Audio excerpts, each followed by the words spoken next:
Em recordo estar davant d'una pantalla i vaig dir, ostres, això no pot ser gratis, no?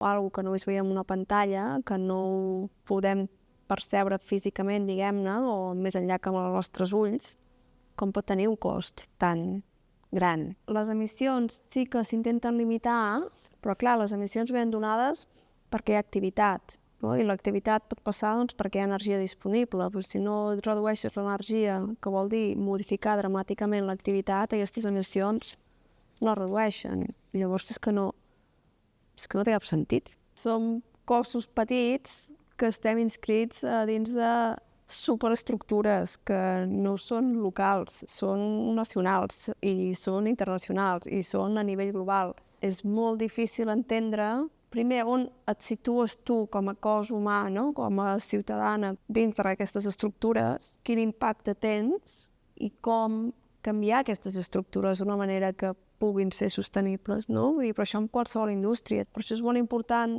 mirar, intentar entendre totes aquestes superestructures de manera holística, no? Que, per exemple, tu fas un clic o fas scroll o fas swap, no? amb un dispositiu. Aquests gestos tenen significat a través de moltes altres infraestructures, molts altres cossos al voltant del món.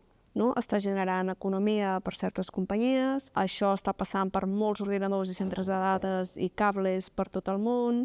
El retorn que té aquest gest per tu i el teu context és impossible entendre'l. El té, però és molt difícil entendre'l.